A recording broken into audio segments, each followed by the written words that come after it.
మెహర్ బాబా భగవంతుడు అనే విషయం ఎంతమందికి ఇక్కడ బాబా ప్రేమికులు ఎంతమంది నమ్ముతున్నారు మెహర్ బాబా భగవంతుడు? ఎస్. అలా కాదు, కొత్త వాళ్ళు ఉన్నారు కదా ఎత్తన వాళ్ళు.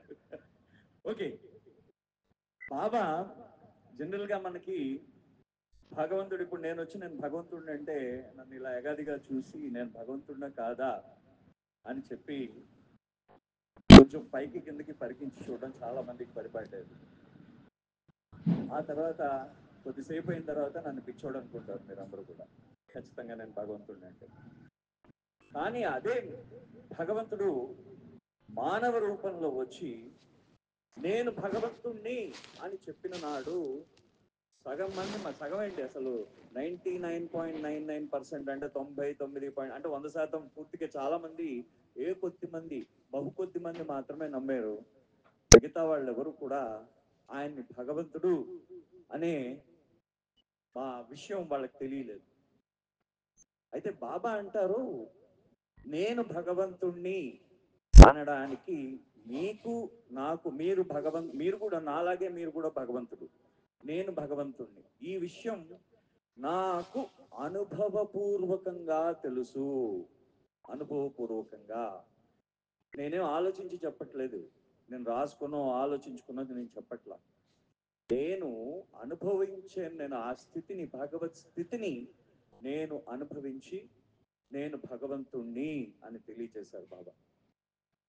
అలనాడు రాముడుగా, ఆ తర్వాత కృష్ణుడుగా, ఆ తర్వాత బాబా చెప్పిన ప్రకారం ఇప్పుడు ప్రస్తుతం మెహర్ బాబాగా ఏతించాను అని చెప్పి బాబా ఒక మాట అన్నారు, నేను భగవంతుణ్ణి అని. మీకు ఒక చిన్న ఆ రోజు ఒక కథ చెప్పారనమాట వాళ్ళకి. మీరు ఒక జంతువు దగ్గరికి వెళ్ళండి, ఆ జంతువు దగ్గరికి వెళ్ళి మీరు జంతు భాషలో కానీ మీరు మాట్లాడటానికి ఏం చేయాలి, ఈ స్థాయిని కొంచెం తగ్గించుకోవాలి జంతు భాషలో మాట్లాడుకోవడానికి. అప్పుడు ఆ జంతువు దగ్గరికి వెళ్ళి ఏం చెప్తారు మీరు, అమ్మా నువ్వు ఇప్పుడు జంతువుగా ఉన్నావు, రేపు పొద్దున్న తర్వాత కొన్ని రోజులైన తర్వాత నువ్వు మనిషిగా మారుతావు అని చెప్పి, నీకు జంతు చైతన్యం ఉంది, నాకు మానవ చైతన్యం ఉంది అని చెప్పి మీరు దాని భాషలో మీరు దానికి ఎక్స్ప్లెయిన్ చేయగలిగినట్టయితే అది అప్పుడు మిమ్మల్ని నమ్ముతుంది. అప్పటిదాకా నమ్మదు కదా. అదే విధంగా మానవుడికి కూడా తాను భగవంతుడని తెలియదు. మానవుడికి కూడా అంటే ఒక చిన్న పిల్లవాడికి, చాలా చిన్న పిల్లవాడికి మీకు చదువు రాదు, వాడికి చదువు రాదు. పుస్తకం ఇస్తే ఆ పుస్తకాన్ని తిరిగేస్తూ ఉంటాడు, విసిరేస్తూ ఉంటాడు. పుస్తకం అంతా తిరిగే మామూలుగా అతను ఏం చేయలేడు, ఆ పుస్తకంలో ఉన్న బొమ్మలే కనిపిస్తూ ఉంటాయి, ఇంకేం ఉండవు. కానీ జ్ఞానం పెరిగే కొద్దీ, చదువు పెరిగే కొద్దీ తను ఆ పుస్తకంలో ఉన్న దాన్ని గ్రహించి దాన్ని తన జీవితం తను అప్పుడు ఏంటో తెలుసుకుంటాడు అన్నమాట ఆ పుస్తకం ద్వారా. అదే విధంగా మానవుడు కూడా తన యొక్క చైతన్యం వికసిస్తున్నప్పుడు తాను భగవంతుడిని తెలుసుకుంటాడు. తాను నేను ఇద్దరం ఒకటే అని చెప్పి అప్పుడు తెలుసుకుంటాడు అని చెప్పి బాబా అన్నారు ఈ మాట. అయితే సర్వసాధారణంగా మనకి బాబా మీద కొద్ది మందికి మాత్రమే విశ్వాసం కలుగుతుంది, కొద్ది మందికి మాత్రమే. ఎందుకు మెహర్ బాబాని పూజించాలి? First main thing, fundamental, basic thing, ఎందుకు మెహర్ బాబా? మెహర్ బాబాని నేనెందుకు పూజించాను, నేను ఆయన్ని ఎందుకు భగవంతుడిగా అంగీకరించానంటే నాలో రెండు రకాలైన మార్పుల్ని తీసుకొచ్చాడు బాబా. ఒక మార్పు బాహ్యంగా, రెండో మార్పు ఆంతరికంగా. అంతర్ముఖంగా నాలో మార్పు వచ్చింది. ఇక్కడ చాలా మంది బాబా ప్రేమికులు ఉన్నారు. ప్రతి ఒక్క ప్రేమికుడు వెనక ఒక్కొక్క కథ ఉంటుంది.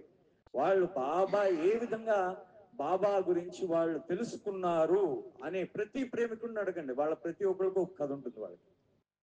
ఆ వచ్చిన తర్వాత అంటే బాబా గురించి మాకు తెలిసిన తర్వాత, ఆయన గురించి మేము చదివిన తర్వాత ఖచ్చితంగా మాలో వచ్చిన మార్పిది అని వాళ్ళకి సుస్పష్టంగా అర్థమవుతుంది. అటువంటి మార్పుని బాబా స్వయంగా ఆయన మాటల్లో ఆయనే చెప్పారు. ఇది స్వయంగా 1931లో చెప్పారు, 1931లో అమెరికా వెళ్ళారు. ఒక ఆయన అడిగాడు బాబాని, బాబా నిన్ను పూజించడం వల్ల మాకేంటి లాభం? నువ్వు నిన్ను పూజించడం వల్ల నిన్ను భక్తుడిగా అంగీకరించడం వల్ల మాకేంటి లాభం బాబా అని అడిగారు. అడిగితే బాబా అన్నారు, మీరు బాహ్యంగా మీకు కనబడకపోవచ్చు కానీ ఆంతరంగికమైన ప్రయోజనం మీకు చేకూరుతుంది అని చెప్పి బాబా అనడం జరిగింది. బాబా యొక్క శిష్యురాలైన నొరీనా మ్యాచ్పిల్లి తర్వాతి కాలంలో రాసింది ఆవిడ, బాహ్యంగా అంటే ఏ విధంగా అంటే మీకు బాగా వృద్ధి అవ్వచ్చు, వృద్ధి కాకపోవచ్చు. బాహ్యంగా ఇంద్రియాల పరంగా మీకు బాగా ఇంప్రూవ్మెంట్ ఉంటుంది. అదే విధంగా మీకు ఆంతరంగికంగా ఆధ్యాత్మిక పురోగతి మీకు మనస్సు తెలుస్తూ ఉంటుంది. మన మనస్సు ఏంటంటే మెహర్ బాబా మన యొక్క మనో పరిధిని పెంచుతున్నారు అనే విషయానికి మనకు తెలుస్తూ ఉంటుంది అని బాబా అన్నారని ఆవిడ తెలియజేసింది ఆవిడ దాంట్లో. సో ఇప్పుడు మెహర్ బాబా అనే విషయాన్ని, మెహర్ బాబా భగవంతుడిని అంటే బాబా ఇప్పుడు మేము మా మతాన్ని మార్చడానికి వచ్చారు బాబా అని చెప్పేసి చాలా మంది బాబాని అన్నారు. బాబా మై ట్రూ రిలీజన్ ఈ స్పిరిచువాలిటీ అనే మాటని అన్నారు. బాబా ఎవరిని మతం మారమని చెప్పలేదు, ఆయననే పూజించమని చెప్పలేదు. కానీ ఒక్కసారి ఆయన యొక్క ఆయన అంటే వాళ్ళని పట్టుకోలేం కూడా.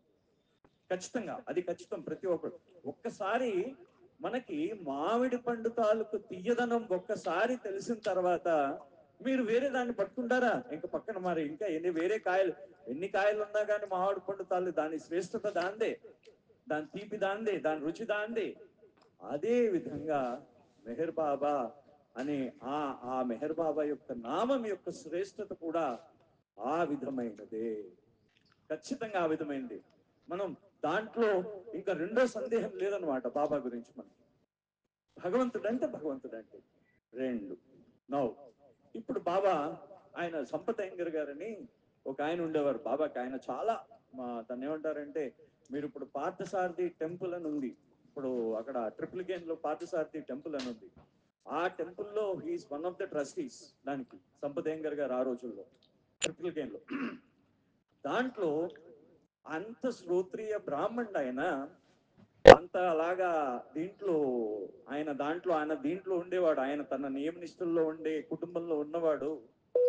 బాబాని చూసిన వెంటనే బాబాతో పాటు అంటే బాబా గురించి వినిన తర్వాత బాబా నాకు అంటే ఆయన బాబా ఏదైతే చెప్పారో దాన్ని ఆచరించారట. అది ఆయన అన్న మాట. ఇది స్వయంగా ఆయన రాసుకున్నాడు. ఆయన ఎస్సేలో ఆయన రాసుకున్నాడు, ఆయన స్వయంగా పుస్తకంలో రాసుకున్నాడు ఏంటంటే, బాబా ఏదైతే చెప్పారో దాన్ని ఆచరించారు. మెహర్ బాబా దాన్ని ఆచరించి మనకి ఆచరణ యోగ్యంగా మార్చారు ప్రతి ఒక్క విషయాన్ని. ఆచార వ్యవహారాలన్నింటినీ ఆయన ఏమన్నారంటే, ఏమి ఆచార వ్యవహారాలు వీటన్నిటిని పట్టుకుంటే మనకు దొరికేది భగవంతుడు కాదు. మనకు దొరికేది ఏంటంటే ఆ పీకులాట దొరుకుతూ ఉంటుంది. అదొద్దు.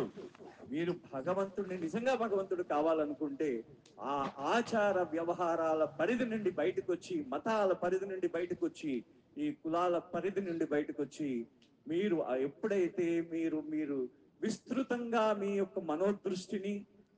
మనోదృష్టిని ఎప్పుడైతే పెంచుకుంటారో ఆ రోజు ఆ భగవత్ తత్వం మీకు అవగతం అవుతుంది.